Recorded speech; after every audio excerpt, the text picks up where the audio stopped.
jak jeść siemię lniane, czy w formie nasionek w całości, czy w formie zmielonej, w jakiej formie też lepiej je kupować. Bardzo często o to pytacie, dlatego w dzisiejszym odcinku z serii Szybkie Wskazówki odpowiem na te pytania. Jeżeli jeszcze się nie znamy, ja nazywam się Klaudia, jestem dietetyczką i na tym kanale staram się pokazywać, jak możecie zmienić swoje nawyki, zadbać o zdrowie i sylwetkę, nie wywracając jednocześnie swojego życia do góry nogami. Więc jeżeli ta tematyka Was interesuje, zapraszam do subskrybowania i do pozostałych moich filmów, a tymczasem zajmijmy się siemieniem lnianym. Siemię możemy kupić w dwóch formach, albo w całych nasionkach, albo w formie zmielonej.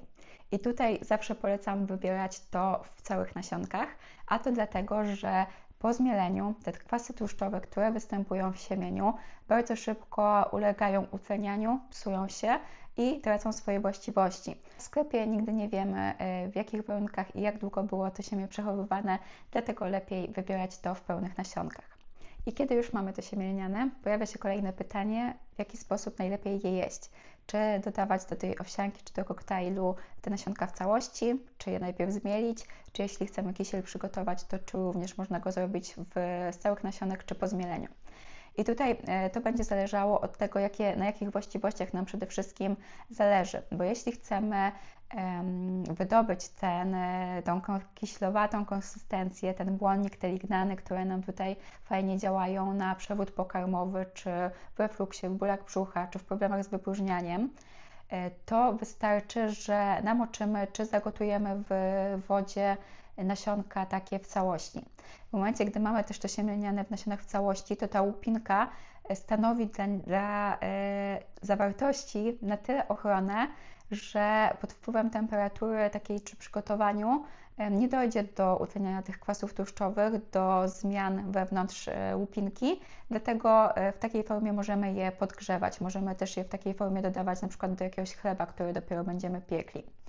Natomiast gdy jemy to siemię lniane takie w całości, to nie dajemy szansy wydobyć się tym właściwościom, tym składnikom mineralnym czy kwasom tłuszczowym, które są wewnątrz łupinki i nie dajemy im szansy na to, żeby je wchłaniać, przyswajać w swoim układzie pokarmowym.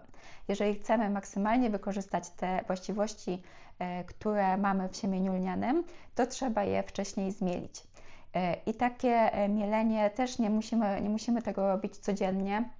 Można sobie zmielić raz w tygodniu i później przechowywać w szczelnie zamkniętym pojemniku, w chłodnym miejscu, w ciemnej szafce albo w lodówce i dodawać sobie łyżeczkę właśnie do szklanki, zalać wtedy taką ciepłą letnią wodą, zostawić na 15-20 minut i wypić, albo posypać sobie owsiankę, czy wsypać do koktajlu, czy posypać sałatkę. W różne sposoby można sobie wtedy takie siemię lniane wykorzystać.